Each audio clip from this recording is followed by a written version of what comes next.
Shalom Alejem, que el Eterno les bendiga y que su gracia permanezca siempre en nosotros.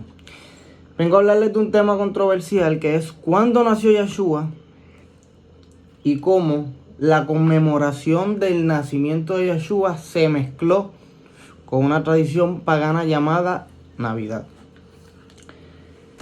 Primeramente tenemos que entender que Yeshua no nació un 25 de diciembre, sino que nació en Tishri, en el tiempo de Sukkot.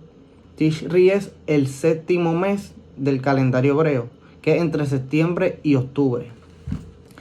Primeramente vamos a entender qué es Sukkot. Sukkot conmemora la protección y la provisión de Yahweh al pueblo de Israel durante su travesía de 40 años por el desierto después de salir de Egipto. También conmemora la fidelidad de Yahweh al proveerles refugio y sustento en condiciones difíciles, anticipando la morada de Elohim con su pueblo en la era mesiánica. Este hecho sería sombra profética que anunciaba al Mesías que nacería durante esta celebración en una azúcar y de esa forma vendría para habitar en un tabernáculo, un cuerpo humano similar al nuestro. Ok, esta celebridad de Sukkot es una convocación del Eterno, que son 7 convocaciones. Que estas convocaciones marcan los tiempos, tanto en pasado como en la era mesiánica.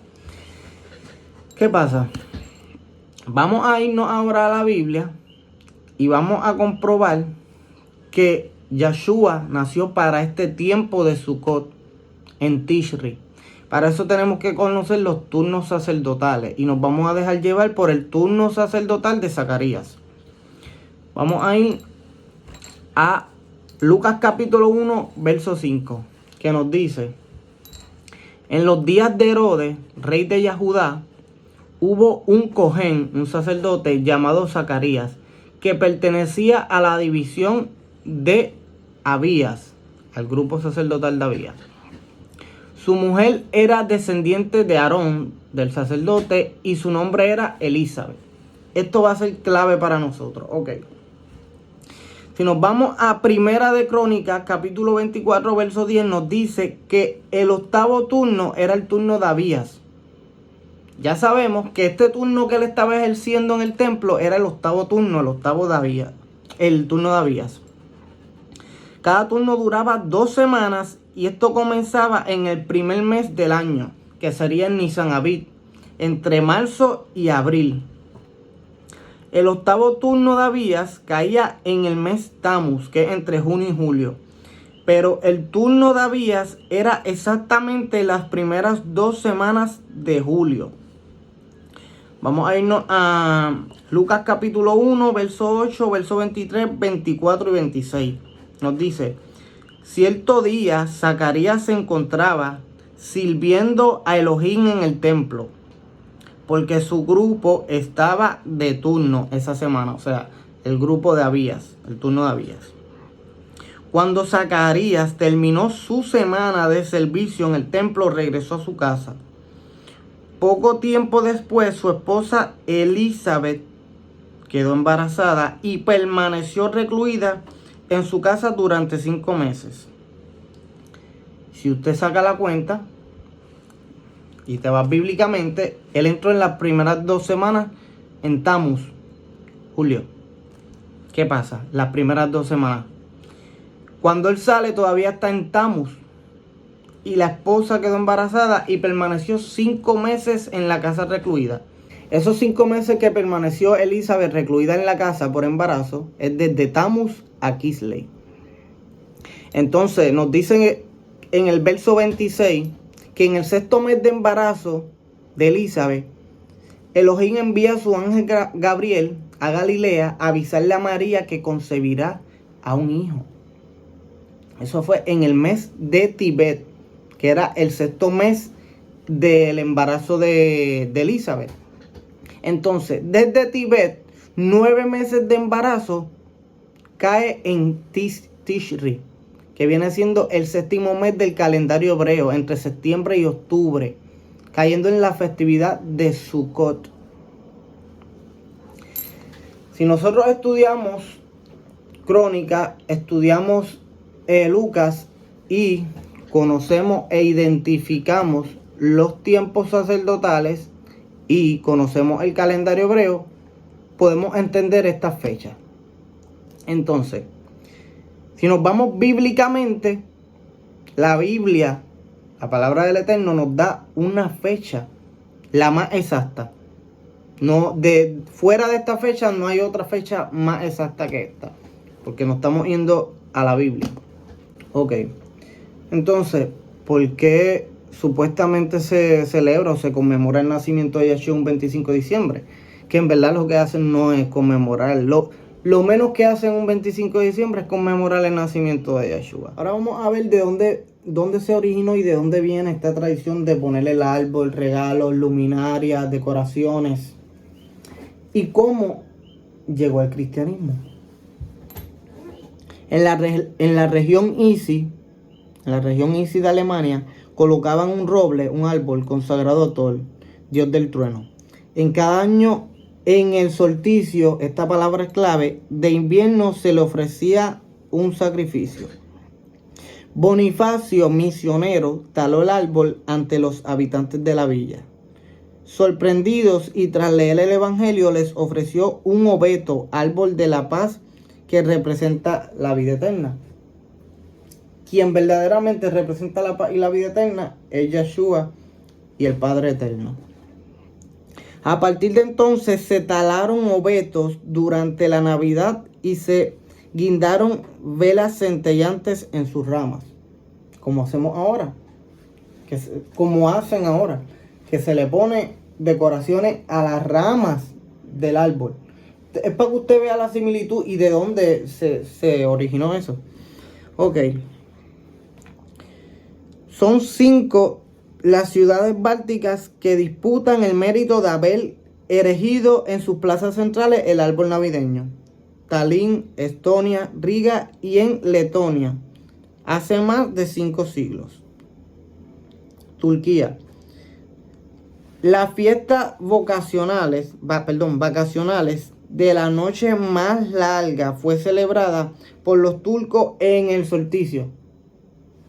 Usted ve que aunque sea una cultura diferente, me estoy yendo a diferentes culturas para que usted vea que en qué tiempo lo celebraban, en el solsticio.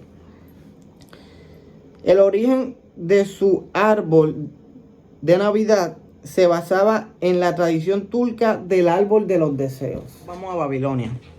En Babilonia se tenía la costumbre ancestral de cortar un árbol y colocar regalos debajo del mismo. Esta tradición fue adoptada por Roma. Aquí entra el punto clave, Roma. ¿Por qué? Hablando de religión, no estoy hablando de los creyentes verdaderos de Yeshua y que viven conforme a su voluntad. Hablando de religión, la religión católica, apostólica, romana, se fundó en Roma. Y de ahí se ramificaron las distintas denominaciones y religiones que hay ahora.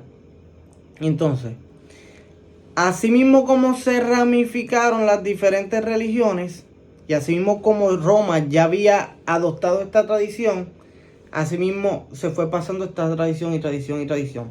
No porque la gente dijera o los creyentes dijeran, ay, voy a celebrar esta tradición pagana. No, es que realmente no saben el origen. Entonces se la venden como que representa el nacimiento de Yeshua. Pero eso no es lo que representa. Tertuliano, cristiano, fue un gran crítico de la práctica de colocar laureles en las puertas y encender luminarias en las calles. Laureles en las puertas representa más o menos como se hace ahora, que tú sabes que en las puertas ponen unas decoraciones así redondas en la Navidad y decoran las calles. O sea, para que usted vea de dónde viene, vea la similitud. Como lo hacían los romanos en las fiestas saturnales. ¿Fiestas a quién? A Saturno. Estas fiestas se las celebraban los romanos a Saturno. Cuando adoptaron esta tradición, que viene de diferentes culturas, que en diferentes culturas se celebraba, como les dije, al dios Thor, al dios al árbol de los deseos. Pues asimismo lo celebraban los romanos a Saturno, en las fiestas saturnales. Y eran los celtas quienes decoraban los árboles durante los solsticios. ¿Ve? Roma, otra cultura diferente a Saturno, pero ¿en qué tiempo? En el solsticio, exactamente. Ok. Era una manera de animar. Mire esto, era una manera, para que entienda bien, ok. Eran los celtas quienes decoraban los árboles durante los solsticios. Para ellos era una manera de animar al árbol para que asegurara el regreso del sol y la vegetación. Ellos decoraban el árbol porque según ellos esto animaba al árbol a asegurar el regreso del sol y la vegetación como si el árbol fuera un dios. En el año 325 de nuestra era se aceptó esta festividad como símbolo del nacimiento de Yeshua, que no tiene que ver nada, del 24 al 25 de diciembre. Así la costumbre comenzó a integrarse en la cultura del cristianismo. Lo que terminó ocurriendo fue que a la manera como lo venía haciendo el Papa, fue mejorando su correlación con el sentido de la historia, y ante la imposibilidad de erradicar algunas costumbres paganas, optó por adoptarlas y transformarlas. Ok, para que entiendan, como esta tradición pagana que se adopta por Roma no se pudo erradicar, pues ¿qué hicieron? Bueno, pues está bien, vamos a adoptarla y la transformamos. ¿Cómo se transformó? Bueno, se cogió esta tradición pagana y pues esto representa el nacimiento de Yeshua. Pero si nos vamos al origen, la celebraban diferentes culturas de diferentes lugares en el solsticio, que si al dios Thor, que si a Saturno, que para animar el árbol para que asegurara el regreso del sol y la vegetación como si el árbol fuera un dios.